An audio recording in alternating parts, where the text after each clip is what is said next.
Hello everybody, it's Tara here again. This is video number 2 and I thought I'd write to you this morning. It's Monday. It's a beautiful sunny morning here in Wickham, and that's about the most positive thing that's going on in the world at the moment.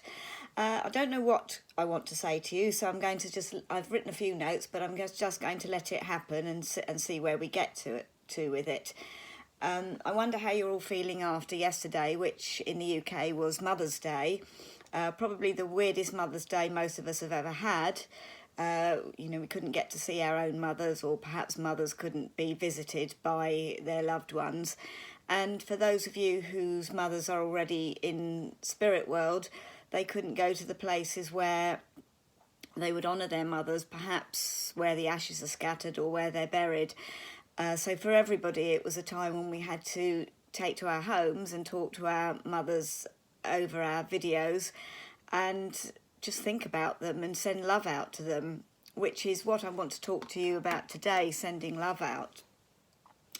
At the moment, with the coronavirus, of course, the world is gripped by fear, and with this fear is all that uncertainty, what's going to happen. We're told lives are going to be lost.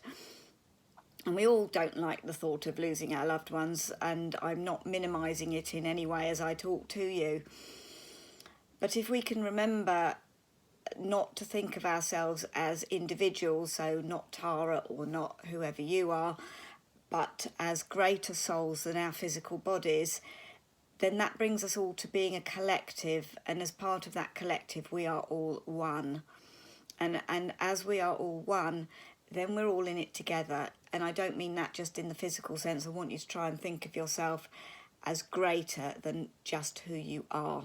I mean, you're great as a physical individual, but you are greater in the bigger soul that you are. And in what I'm actually coming round to is the fact that we achieve what we put out there.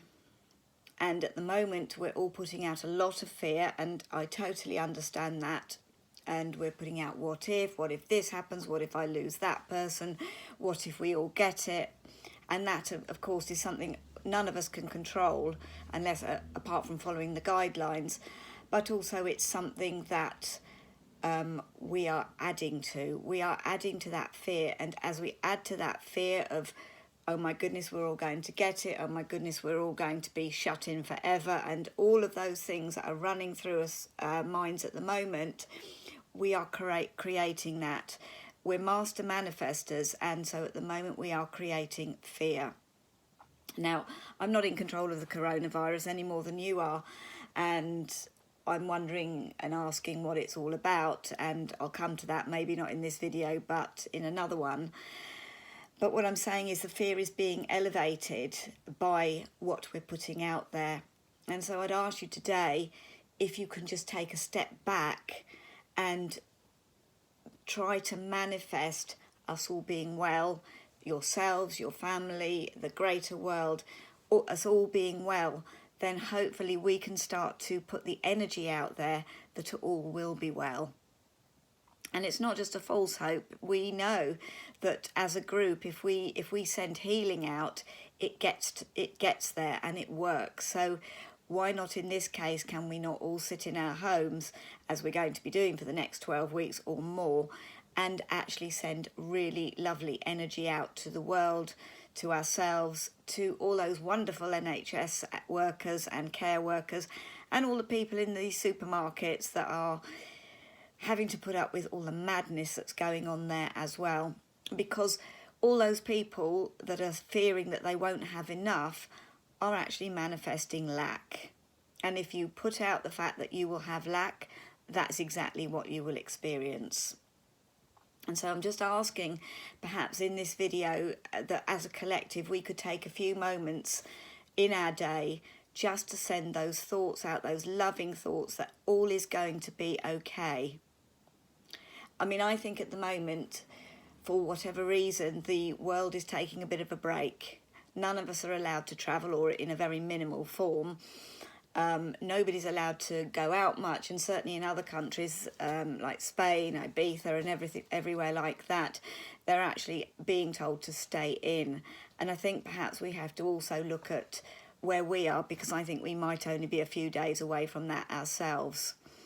And it's about thinking about people who are perhaps in those dark spaces where they're not able to have something. They might live in a studio flat, which might seem very enclosed at the moment for them. I mean, so perhaps we can start every day by taking a few minutes to send out our love to everybody and to ourselves, to count our own blessings. You know, I'm going to say that one of my blessings today is that I'm fortunate enough to live in a house. I live in Buckinghamshire. I'm overlooking a beautiful, beautiful scene at the moment. I'm overlooking West Wickham, and I'm going to count that as my blessing. If I can't go out, then that's going to be my blessing for today. I'm sure there will be moments when I think, oh my goodness, but I'm going to do that. I know I've got enough food. I've got toilet rolls. I didn't hoard them. And I've got a garden for the dog to play in, and there's a little park at the back that we can probably go to. So those are my blessings for the day. Perhaps you can think of a few blessings of your own. Maybe it's just the fact that you've got good health. It doesn't have to be much. It doesn't have to be monetary or anything like that, just something. Now, the part of the whole issue I can't address for you is the worry about your jobs, the lack of funds. I mean, we ourselves have got a business, and we're not sure at this moment whether we will come out the other side with a business. And so we're having to take a deep breath and go, well, let's just hope. The government has said they're putting things in place, and I think on this occasion we have to just trust that process and also manifest that we will have enough when we come through. And when I come back to saying that the world has taken a break, well, we had a lot about global warming, we had a lot about recycling and how we're living, and what I'm thinking is that everything is going to come back in a slightly different way. It doesn't mean we won't go back to travelling, it doesn't mean we won't go back to having wonderful lives, but perhaps we'll be doing it in a more thought out way, a more mindful way.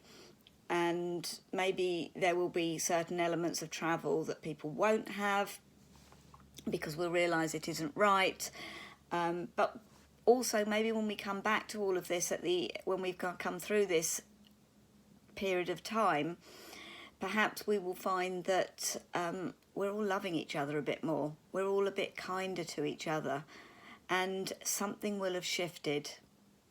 I can't tell you what that shift is going to be yet, but I believe there is going to be a shift. And as we come through it, hopefully it will bring happier times for people. I mean, it's going to take quite a few months, but I don't feel it will take quite as long as we're being told at the moment. And hopefully as we come through, we will also work more as a collective. It's a time when our fears are coming to the surface, and those fears are collective, as we've been talking. But as they come to the surface, then they have to face the light. And as they come to the light, and the light is shone upon them, albeit a torch or whether it's the sunshine, whatever that light is, then our fears will be healed. And as that group healing takes place, which I've been talking about, manifesting, as that takes place, then we come to a calmer, more peaceful place. And I'd like to leave you with that today, and perhaps if you can just find 5 or 10 minutes just to send those loving thoughts out to not only to your family but to the greater world, then that healing can begin to take place. I had hoped yesterday to put out a meditation. Unfortunately, I couldn't quite work out with YouTube and with my video program how to put the words, the music and the video together. So we'll be working on that, and I'm not going to promise it for tomorrow, but I hope it will be with you in a couple of days. Something that will help you to calm within your heart, and something that will allow you to take those few moments of mindfulness to manifest calm, peace and well-being as opposed to fear. So I wish you all well. I wish you all lots of love, and I'll see you next time. Bye bye.